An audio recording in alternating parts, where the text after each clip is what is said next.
fountain pen Shootout.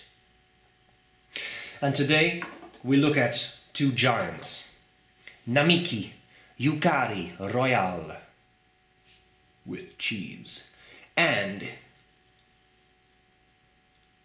the Namiki Emperor. It's the parade of the Titans. This Yukari Royale is not my property. This belongs to my dear friend Ellen, and I've kept it way longer than I should have. Hashtag live with it. But I thought, I was about to send it back to her, and then I thought, wait a minute, mate. You know, it would make really a lot of sense. A Shootout. Which one to purchase? Which one should you buy? Very good question. So, I have done individual reviews of these two pens, so if you really want to have a lot of detail and likes and dislikes, you can watch those individual reviews. I think today what we focus on is the differences and commonalities between the two pens. Well, obviously, they're a very similar shape, right? But obviously the Emperor is bigger. Yeah, that's clear. But what are the real differences? Well, first of all, there is a difference in price. I'll come back to that. So I had to take a sip there. One difference you immediately notice is that the Royale, the Yukari Royale, is actually heavier than the Emperor is, which is weird because at least that's how it feels. Let me put it that way. The reason for that is that the Yukari Royale is brass that is then lacquered with urushi, that makes for a beautiful pen, but you feel that weight because there is metal underneath. The Emperor is entirely ebonite, so it's hard rubber. It's a way lighter pen, relatively speaking, and I think that's a good thing. I think if you would do this in brass, it would be massive and not necessarily very pleasant to use. Large pen, this is the Emperor, large pen, but surprisingly comfortable and actually rather balanced and in my mind, pleasant to use. So I think it's a very, very nice pen. But you have the hard rubber versus the brass liner. The second difference is the nibs. Now, I happen to have a vintage nib. This is the old style Emperor nib. The new nib would look exactly like the Yukari Royale nib. The only difference is their size. As you can see, the Emperor nib is massive. It is the biggest nib I own. The Yukari nib, the Royale nib, is smaller, but also very nice. Both of these are 18 karat gold nibs. They happen to actually both be broad. The only thing is that the previous owner of this pen seems to have turned that into a bit more of a stub, my Emperor, but did a nice job. They're not 100% comparable, but still. The old style nibs were known to be a little bit springier than the new style, which may or may not matter to you. But as you can see, if you look at the section is the same length. It's just that on the Emperor it is girthier. But it's interesting that it has the exact same shape. And you see that overall in these pens that they have a very, very similar shape. The feeds, I thought the Emperor feed was ebonite, but I had recently learned that the feed is actually plastic, which then gets lacquered. In case of the Emperor with urushi, which means that you may get a little air bubble here and there because of the liquid you put it in. I don't really care that much. And the Yukari feed is a reddish plastic. So these are not ebonite feeds, which is a bit of a shame. I think the final big difference, and I think after that we can seamlessly move on to a writing sample, is the filling mechanism. So the Yukari Royale has a very nice classic cartridge converter system. Simple. I'm going to cap it. The Namiki Emperor is a one-way shut-off valve, which means that to fill it, you unscrew the section. I won't do this now because there's ink in it. You unscrew the section, you put in ink with an eyedropper, obviously a massive capacity. This is a large pen, big capacity of ink. And then you write. Now there is a rod in here with a little seal, and if you want to make your pen wetter, or at some point when it stops writing, you can actually open that valve. I just did that very effectively. Good thing, I'm always prepared.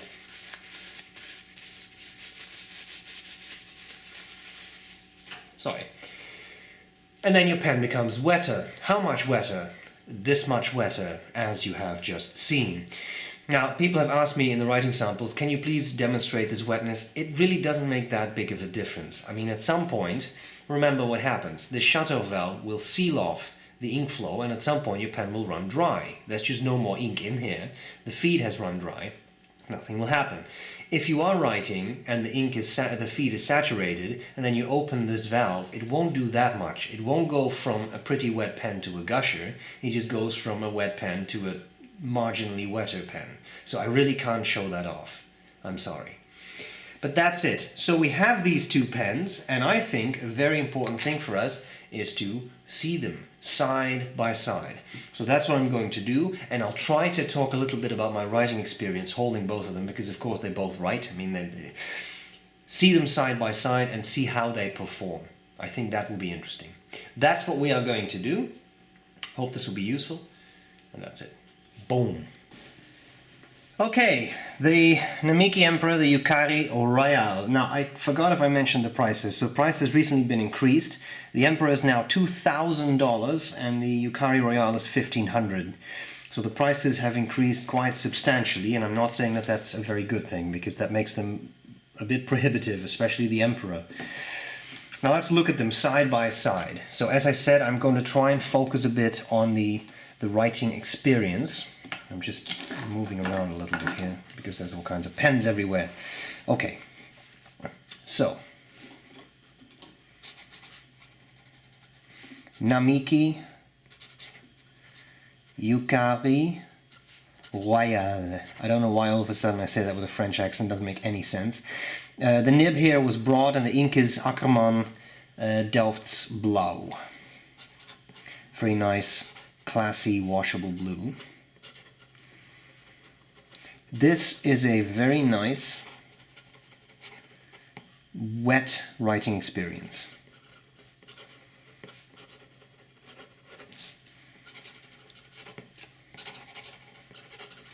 What I feel is that this is a comfortable pen.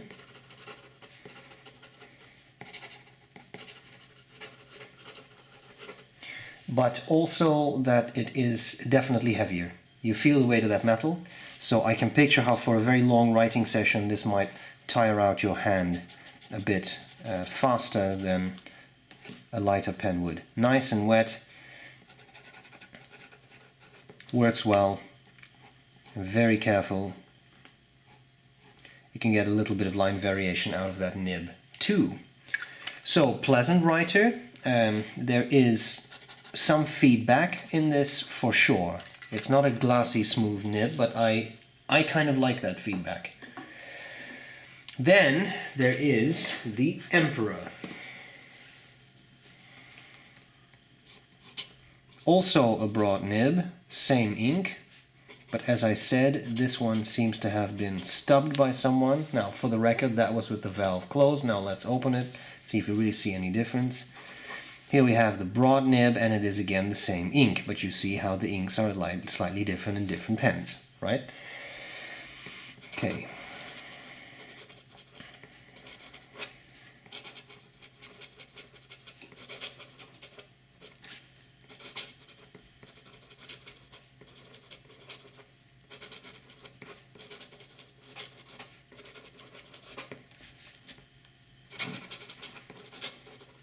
Because this is ground to a bit of a stub, I have to be a bit careful when I'm very fast, because once you misalign it,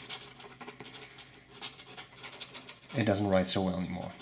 As to its wetness, I don't think it is as wet as the Yukari Royale is, but it is nice. Line variation, yeah, there definitely is some, but with the shape of this nib you already get some because of the way it writes. Reverse writing is not really great here. It doesn't work so well. This pen is much, much bigger. It also feels lighter. Now that could be an optical illusion, so to speak. I know it's not optical, yes, I know that, but I mean, it could be just because this is so much bigger that you expect something heavier. Works well, clearly writes well. I find this very comfortable, but if you have tiny hands, yeah, then you may not, obviously. I find it very comfortable. They've made the shape of this section very pleasant, and I feel that this is a bit less top heavy, less heavy towards the back than the Royale is, even though the Royale is a very, very pleasant pen, and one that I definitely find very enjoyable to use. So, there you have it. Two pens compared, side by side. I hope this was useful. I thank Hélène for entrusting me with her very exclusive pen. It really is coming back to you now, I promise. I hope this was useful, and I'll gladly see you later. Bye bye.